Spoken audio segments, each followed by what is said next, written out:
नमस्कार दोस्तों, welcome back to my YouTube channel. कैसे हैं आप? आशा करता हूँ आप अच्छे होंगे। तो आज का टॉपिक हमारा रजिस्टर के ऊपर रहेगा कि रजिस्टर जो होता है कैसे काम करता है और क्या होता है रजिस्टर और कहाँ पर इसका यूज़ किया जाता है। तो चलिए बिना देरी के स्टार्ट करते हैं इस वीडियो को और जानते हैं रजिस्टर के बारे में।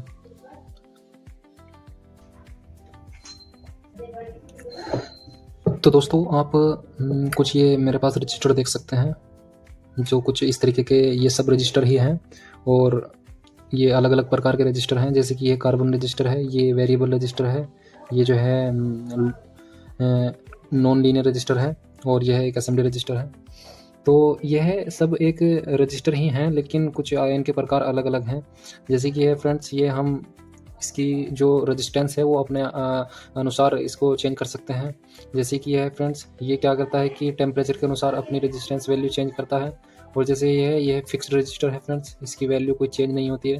और ये असेंबली रजिस्टर है, जो कि आपने देखा होगा ज़्यादातर सर्किटों में लगा रहता है असेंबली रजिस्टर।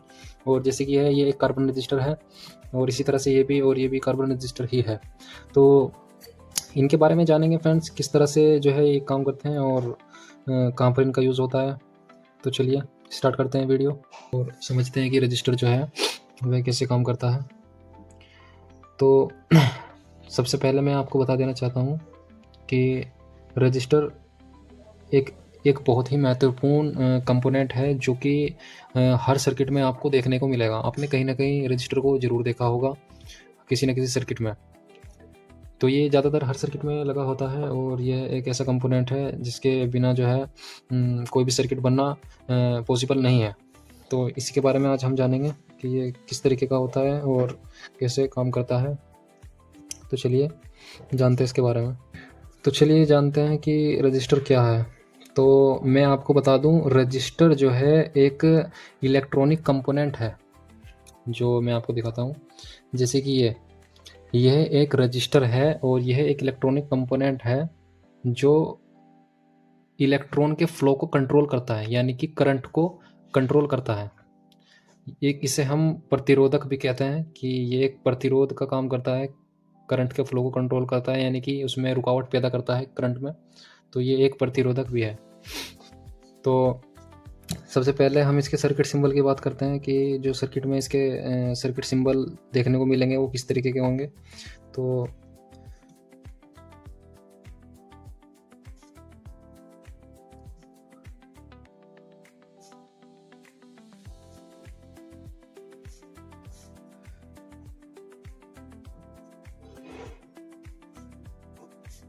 कुछ इस तरीके का सर्किट सिंबल आपको देखने को मिलेगा रजिस्टर का सर्किट में, और एक सर्किट सिंबल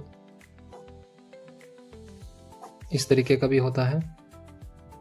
तो ये अमेरिकन स्टैंडर्ड जो है सर्किट सिंबल है और ये यूरोपियन सर्किट सिंबल है। तो ज़्यादातर हमें सर्किट में इस तरीके का जो है सर्किट सिंबल देखने को मिलेगा, जहाँ पर इसको हम देखकर समझ सकते हैं कि यहाँ पर रजिस्टर लगेगा और वहाँ पर रजिस्टर लगाया जाता है।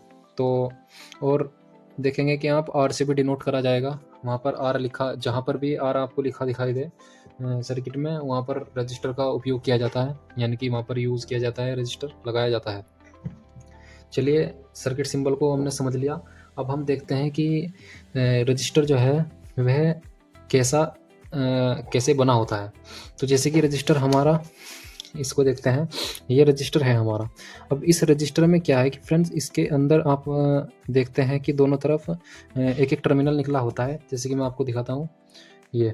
तो ये जैसे कि हमारा रजिस्टर है और इसके दोनों तरफ आप देख रहे होंगे कि ये जो है एक टर्मिनल निकला हुआ है इधर और एक टर्मिनल इधर सिल्वर कलर का।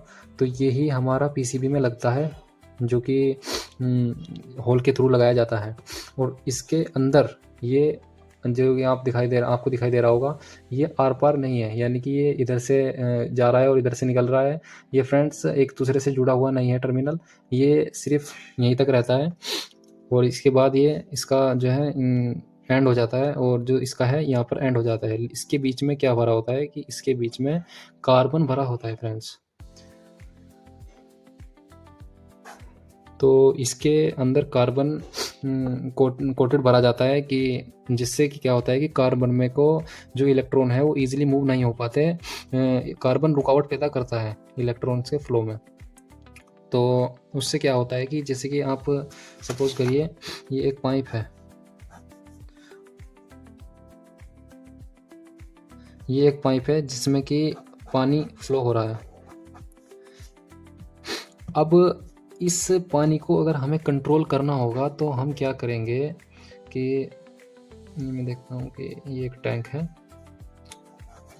तो अगर हमें इस पानी के फ्लो को कंट्रोल करना है तो यहाँ पर हमें एक वॉल्व लगाना होगा जिसको हम रोटेट कर कर इसकी जो है पानी की स्पीड को कम कर सकते हैं, मैनुअली कंट्रोल कर सकते हैं। तो उसके लिए हमें एक यहाँ पर वॉल्व लगानी होगी जो कि क्या काम करेगी, यहाँ पर इसमें रुकावट पैदा करेगी कि हम वॉल्व को जितना घुमाएंगे ओपन करेंगे उसके अकॉर्डिंग ही जो हमारा पानी है उसका फ्लो होएगा। तो इस तरह से जो ये वॉल्व काम कर रही है हम इसको मैनुअल कंट्रोल करते हैं। तो इसी तरह रजिस्टर को इलेक्ट्रिकली कंट्रोल किया जाता है सर्किट में और करंट के फ्लो को, जैसे कि ये पानी को कंट्रोल कर रहा है इसकी स्पीड को, तो उसी तरह से करंट के फ्लो को ये कंट्रोल करता है रजिस्टर।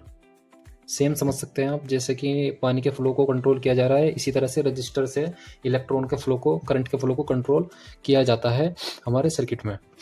तो यहाँ तक तो आप समझ गए। तो अब रजिस्टर का यूज़ करंट को कम करने के लिए क्यों किया जाता है कि हम कोई भी सर्किट बना रहे हैं या कहीं भी कोई लोड चला रहे हैं और उसकी क्षमता जितना एम्पियर कंज्यूम करने की है उसके लिए रजिस्टर लगाना होता है। अब मानने की बात है, अगर हम यहाँ पे एक बैटरी लें जो कि 9 वोल्ट की है, ये 9 वोल्ट की एक बैटरी हमने ली है।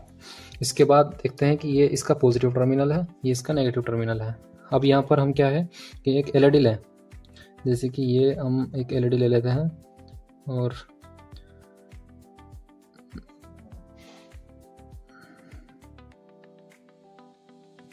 तो जैसे कि ये एलईडी मैंने ली, तो ये एक एलईडी है। अब इसका ये जो टर्मिनल है ये नेगेटिव है और ये पॉजिटिव है। इसको हमें ग्लो कराना है और इस 9 वोल्ट की बैटरी से अगर हम इसको पॉजिटिव टर्मिनल और नेगेटिव टर्मिनल से डायरेक्ट जोड़ देंगे तो क्या होगा कि हमारी एलईडी फ्यूज़ हो जाएगी। इसका क्या कारण है कि जो हमारा एलईडी का जो खपत करने का जो इसकी ताकत है वो इतनी नहीं है कि जो ये इसके एम्पियर को झेल सके, क्योंकि इस जो बैटरी में एम्पियर का फ्लो होगा वो काफ़ी ज़्यादा होगा इस एलईडी के लिए। तो उससे क्या होगा कि जो इसमें एक वायर रहता है एलईडी के अंदर जो कि इतना हैवी करंट अपने अंदर से गुजारने नहीं देगा और ये फ्यूज़ हो जाएगा। तो इसके लिए क्या करना पड़ेगा कि हमें करंट के फ्लो को कंट्रोल करना पड़ेगा, यानी कि करंट के फ्लो को कम करना होगा। अब कम करने के लिए क्या है कि हमें इसके बीच में एक लगाना पड़ेगा रजिस्टर। तो रजिस्टर लगाने के लिए अब कैसे लगाएं रजिस्टर, कितने ओम्स का लगाएं, किस वैल्यू का लगाएं, उसके लिए क्या है कि एक फॉर्मूला लगाया जाता है जो कि ओम्स लॉ का फॉर्मूला है। फ्रेंड्स, ओम्स लॉ का फॉर्मूला जो है इसके अकॉर्डिंग ही हम रेजिस्टेंस की वैल्यू तय करते हैं कि यहाँ पर कितने किलो ओम्स या मेगा ओम्स की जो रजिस्टर है वो यूज़ होगी। तो चलिए अब जानते हैं कि जो फॉर्मूला है वो किस तरह यूज़ किया जाता है। ये फॉर्मूला यूज़ किया जाता है, मैं आपको बताता हूँ। जैसे कि तो फ्रेंड्स, ये मैंने फॉर्मूला लिखा है, voltage is equal to I into R. ये ओम्स लॉ का फॉर्मूला है, जैसे कि हमारे जर्मन वैज्ञानिक जॉर्ज साइमन ओम ने हमें ये फॉर्मूला बताया था। तो ये फॉर्मूले के अनुसार ही हम इलेक्ट्रॉनिक्स में वोल्टेज, एम्पियर और रजिस्टर का उपयोग किया जाता है, इसको इस नियम को सामने रखते हुए। तो अब जैसे कि ये रजिस्टर हमें यहाँ पे पता करना है कि कितना ओम्स का रजिस्टर यहाँ पे लगेगा, तो इसके अकॉर्डिंग ही हम इसकी रेजिस्टेंस वैल्यू निकालेंगे रजिस्टर की।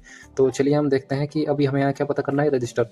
तो एक चीज़ मैं आपको बता देता हूँ, ये नोट कर लीजिए। जैसे कि आप एक ट्राइंगल बनाइए, आप ट्राइंगल बनाएंगे तो उसमें आपको इस तरह से बनाना है और ऊपर आपको V, नीचे I और यहाँ पर राइट साइड में R लिखना है। तो ये आपका एक फॉर्मूला सा तैयार हो जाएगा, आपको इसका चित्र दिमाग में बैठा लेना है। और जैसे कि आपको अब रजिस्टर की वैल्यू पता करनी है, तो आप रजिस्टर पे जैसे हाथ रखेंगे तो ये आपका जो 2 कॉलम बचे खाली, तो जिसमें ऊपर V नीचे I, तो ये डिवाइड में लिखा हुआ है, यानी कि वोल्टेज भाग एम्पियर, डिवाइड बाय एम्पियर। तो इस तरह से हम रजिस्टर निकालेंगे इसकी रेजिस्टेंस वैल्यू। तो ऊपर क्या था V, नीचे I, तो अब ये निकल कर आया है। तो वोल्टेज कितना है फ्रेंड्स हमारे पास, 9 वोल्ट, तो इसकी जगह पे हम 9 वोल्ट लिखेंगे।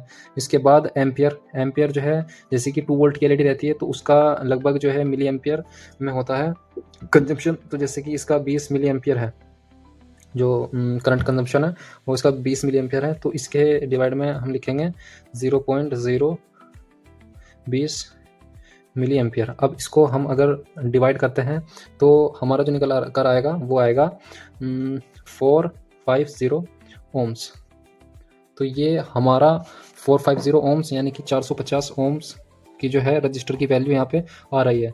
अब जैसे कि पॉजिटिव को हम डायरेक्ट कनेक्ट कर देंगे और जो नेगेटिव है उसको एक रजिस्टर के माध्यम से यहाँ पे कनेक्ट करेंगे, और इस रजिस्टर की वैल्यू क्या होगी, 450 ओम। तो जैसे कि 470 ओम्स की रजिस्टर होती है तो हम यहाँ पर लगा सकते हैं, और ये एलईडी प्रॉपर यहाँ पर ग्लो होगी। अब क्या होगा कि हमारी एलईडी भी ग्लो होगी और जो करंट का फ्लो है वो भी कंट्रोल हो जाएगा। हमें रजिस्टर लगाने से क्या लाभ हुआ कि करंट के फ्लो को कंट्रोल कर लिया, और जो एलईडी है हमारी वो लॉन्ग टाइम तक चलेगी, फ्यूज़ नहीं होगी। तो इसलिए हर सर्किट में इलेक्ट्रॉन्स के फ्लो को यानी करंट के फ्लो को कंट्रोल करने के लिए रजिस्टर का उपयोग किया जाता है। तो फ्रेंड्स रजिस्टर का यही एक महत्वपूर्ण कारण है जो कि सर्किट में इसको यूज़ किया जाता है।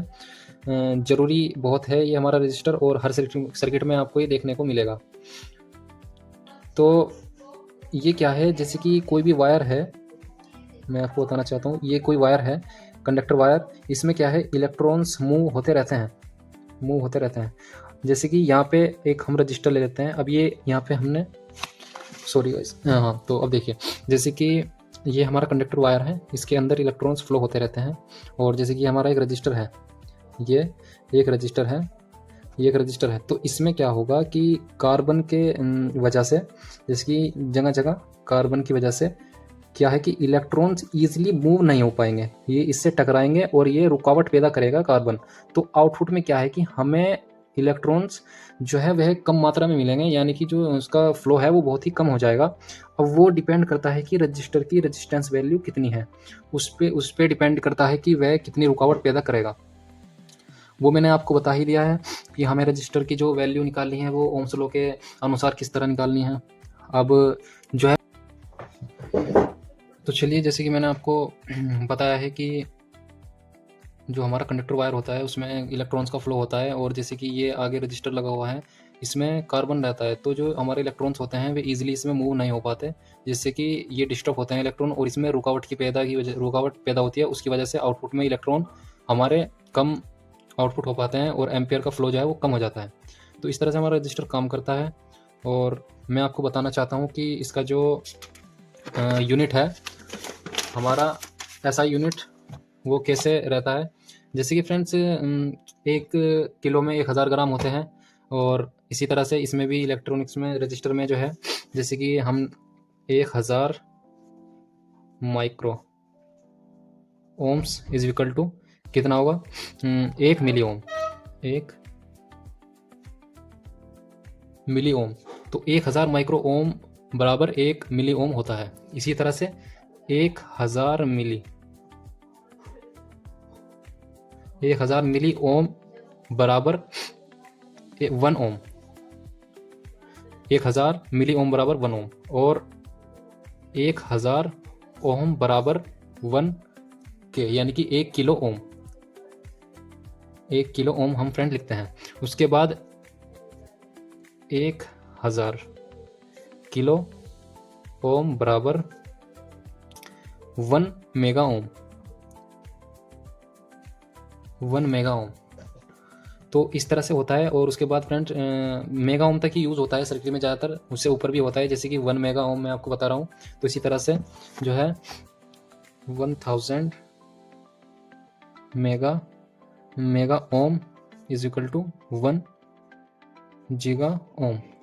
तो 1 गीगा ओम इस तरह से रहता है। 1000 micro ohm is equal to 1 milli Om.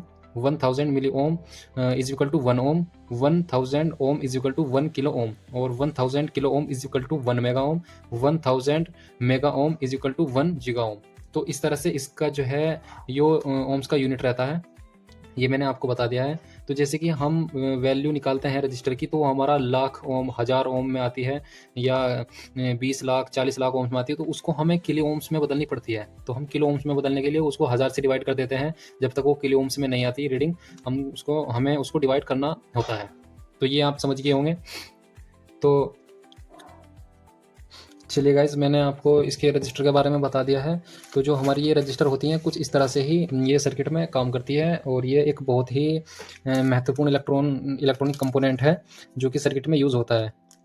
Friends, आजकल क्या है कि ये एसएमडी में आ चुके हैं, तो उसके ऊपर भी जो है मैं एक वीडियो बनाऊंगा। और इन रजिस्टर पे आप देख रहे हैं कि ये एक कलर कोड है, जैसे कि ये कलर बैंड बने हुए हैं। एक बार मैं आपको दिखाता हूँ।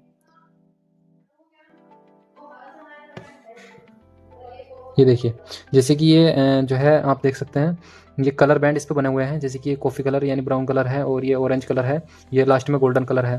तो यही इसकी रेजिस्टेंस वैल्यू बताते हैं। इनको डिकोड करना होता है। हर कलर बैंड की अपनी एक नंबर है अलग, तो उसको हमें डिकोड करके इसकी वैल्यू को निकालना होता है। अब उसकी वैल्यू कैसे निकालें, इस पर मैं एक सेपरेट वीडियो अलग बना दूंगा, क्योंकि ये वीडियो बहुत ही लंबी हो जाएगी। तो इसलिए इसकी सेपरेट वीडियो में एक अलग बना दूंगा, और इसमें एसएमडी रजिस्टर और सॉलिड रजिस्टर दोनों की ही मैं वैल्यू आपको निकालना सिखाऊंगा। तो आशा करता हूँ फ्रेंड्स आपको ये वीडियो समझ आई होगी, और आपको मालूम चला होगा कि जो रजिस्टर है वो कैसे काम करता है, और सर्किट में क्यों यूज़ किया जाता है। इसके बहुत ही ज़रूरी काम है सर्किट में। तो फ्रेंड्स, इसी तरह की इन्फॉर्मेटिव वीडियो देखने के लिए हमारे चैनल को सब्सक्राइब करें, और लाइक करना बिल्कुल ना भूलें, और बेल आइकन को भी दबाएं, जिससे हमारा लेटेस्ट आने वाली वीडियो का नोटिफिकेशन आपको मिल जाए सबसे पहले। तो फ्रेंड्स, मिलते हैं फिर एक नए टॉपिक के साथ। तब तक के लिए धन्यवाद।